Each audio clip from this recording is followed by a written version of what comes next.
¿Por qué nuestros vecinos del sur lograron deshacerse de su presidente y nosotros no? ¿Por qué somos el país campeón de obesidad infantil y de adultos en el mundo y somos los campeones de consumo de refresco? ¿Por qué lideramos en América Latina la desafección democrática? Es decir, ¿por qué a los mexicanos nos da igual que haya democracia o autoritarismo? ¿Por qué 65,000 chicos y chicas de Puebla se van del bachillerato y de la secundaria porque odian la escuela? ¿Por qué dedicamos el más alto porcentaje del PIB a la educación y tenemos los peores resultados educativos? Problemas que seguramente podríamos ampliar con más preguntas y que podríamos ofrecer algunas respuestas a este por qué. Ensayemos algunas respuestas. ¿Por qué nos pasa todo esto? Porque como México no hay dos. Porque claramente somos un país excepcional. Me gustaría y me encantaría conversar con ustedes una respuesta que desde mi punto de vista podríamos ensayar más profundamente. Porque la educación mexicana se ha exiliado de la realidad. Porque la educación mexicana no ha creído importante que la realidad, es decir, los problemas de corrupción, impunidad, pobreza, desigualdad, violencia, no tienen nada que ver con la educación. Los profesores dicen, eso no viene en mi programa de la SEP. Eso quiere decir que si contamos con la idea de que la educación está exiliada de la realidad, entonces vivimos el agustinismo en su máxima dimensión. Es decir, somos un país dual. Por un lado, la escuela y la educación avanzan con contenidos y teorías. Por otro lado, la realidad avanza con sus problemas y su vida cotidiana. A nadie se le ocurre conectarlos para que mutuamente se retroalimenten y mutuamente se solucionen. ¿Qué significa la educación exiliada de la realidad? Significa maestros agotados, agobiados por sus alumnos, que no les interesa qué piensan, qué sienten, qué desean o qué quieren ser sus alumnos. Como un maestro de Guadalajara nos dijo hace 2 años en un taller de aprendizaje situado, nos decía el profesor, estoy harto de mis alumnos, estoy harto de su apatía y de su desinterés. Y he llegado a la siguiente conclusión, si a ustedes no les interesa, a mí tampoco. ¿Cuántos profesores en México, en escuelas públicas, en escuelas privadas, en nuestras universidades, no les interesa tampoco frente a la apatía, desinterés, frente a los chicos y chicas que no leen, sin alusiones personales? Eso quiere decir entonces que la educación exiliada de la realidad tiene concreciones en la escuela. También son los alumnos que no quieren estar, pero están obligados. Son los alumnos que son mandados a una guardería, que puede ser el preescolar o puede ser la universidad. Una guardería en la cual no aprenden, no les interesa aprender y a los profesores tampoco les interesa ayudar a crecer a sus alumnos. Ese es, entre otras cosas, el exilio de la educación de la realidad. Y frente a esta circunstancia, me ha parecido importante e interesante compartir con ustedes una idea que está movilizando una respuesta frente a esta situación en México.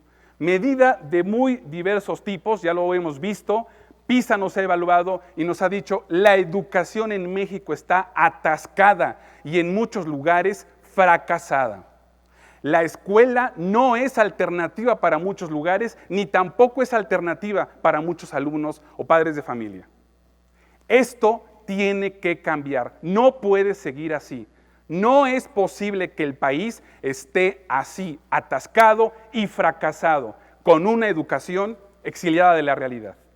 Por eso, la idea que voy a compartir con ustedes se llama aprendizaje situado.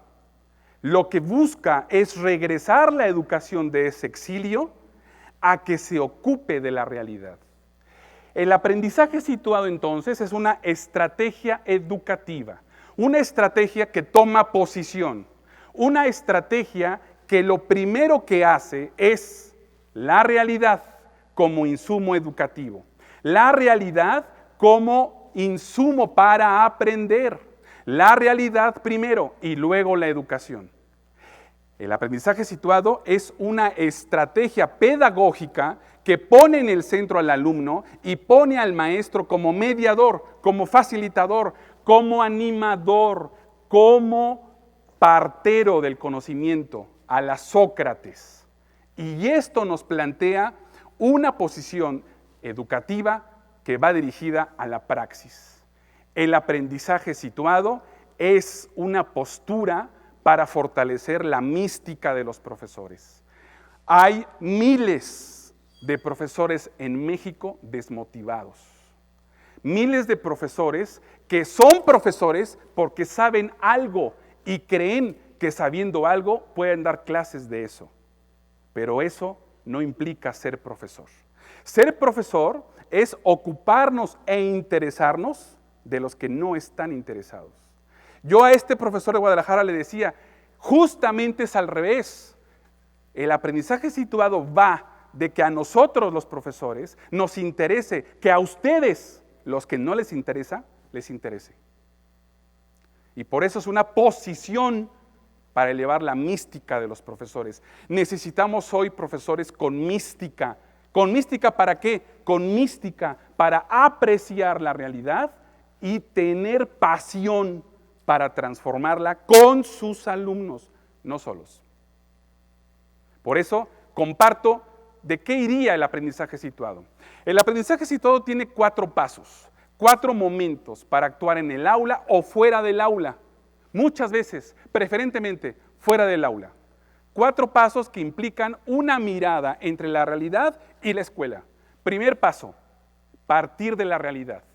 Partir de la realidad supone que el profesor no va a empezar con una teoría, con un concepto, con un contenido. No, eso no es el primer paso. El primer paso es traer la calle a la universidad, traer la vida cotidiana, traer el problema de la semana, traer el problema de esta mañana.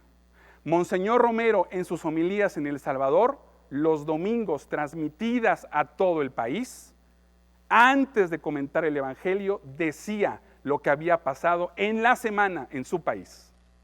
Partir de la realidad, luego el Evangelio.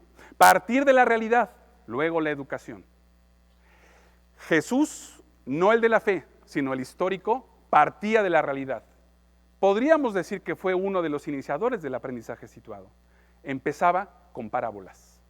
Un padre tenía 2 hijos. La hacienda que de pronto tenía que administrarse. El sembrador que salió a sembrar. Es un profeta que está dando a conocer postulados de fe y de Dios, pero que arranca con historias cotidianas. Partir de la realidad. Partir de la realidad implica que además los profesores tenemos que romper con la aduana afectiva. Casi nadie va al acto educativo gozoso. Casi nadie va al aula para decir, maestro, he venido libremente a ti para que aquí aprenda todo lo que quiero aprender y estoy ansioso de chupar, administrar, aprender tu sabiduría gozosa. No, creo que así no sucede normalmente. Partir de la realidad entonces supone romper aduanas afectivas. El no te quiero oír, el qué aburrida clase, el no me interesa la trigonometría, etc. Partir de la realidad es preparar el terreno. Un maestro necesita preparar el terreno para que sus alumnos tengan una tierra fértil para aprender. Segundo paso, análisis y reflexión. Necesitamos, desde el aprendizaje situado, romper con el control cognitivo que ha tenido el sistema educativo mexicano. Control cognitivo. No pienses, repite. No pienses, solo contesta un examen de lo que te acuerdes. El control cognitivo que hemos tenido en México ha sido lacerante. Nos ha afectado sobremanera. Nos cuesta mucho trabajo a los mexicanos pensar por nosotros mismos. Ojalá venga un Mesías que resuelva todo. Así no tengo yo que hacer nada. A México le ha costado mucho el control cognitivo. Muchas personas no saben ni quieren pensar, prefieren seguir a otros. Ojalá en esta posición aprendamos a entrar en esta dimensión contra el control cognitivo. Tercero, resolver en común. Resolver en común implicaría hacer, práctica. La práctica es lo que demostraría si entendí la teoría. No queremos ser empiristas, queremos que las escuelas sean prácticas, donde los alumnos descubran para qué sirve la teoría. Mi sueño es que en 10 años México tenga la mayor parte de las escuelas y universidades una sustancia práctica donde se apliquen conocimientos. Por último, comunicar y transferir. Significa contagiar. Significa que los alumnos y los maestros lleven a su vida cotidiana los aprendizajes logrados y contagien a otros, contagien de sus aprendizajes para transformar. Los últimos 4 años me he encontrado con aproximadamente 30,000 profesores en 28 estados de la República Mexicana, en lugares difíciles como Matamoros, en lugares muy complicados como La Mira, Michoacán, donde ser profesor es muy difícil, donde hacer escuela es muy difícil. Pero concluyo diciendo, afortunadamente hemos logrado crear una red de profesores, alumnos y padres de familia que piensan que el aprendizaje situado sí puede comprender la realidad para transformarla a través de conocimientos aplicados. Es hora de que nuestra educación cambie, se transforme. Es hora que sea una respuesta. Es hora de que la educación movilice, actúe como plataforma para el cambio. No podemos esperar más. El fracaso educativo tiene que convertirse en éxito educativo. Y nosotros en esta universidad somos una plataforma de cambio educativo. Vamos y queremos estar a la vanguardia y por eso usamos el aprendizaje situado. Así que concluiría diciendo, es una invitación para que todos desde la educación contagiemos a otros, transformemos este país que es transformable y sobre todo nos sintamos parte de una misión y de un sueño que hoy es ineludible. México necesita una educación situada. México nos necesita a todos. Muchas gracias.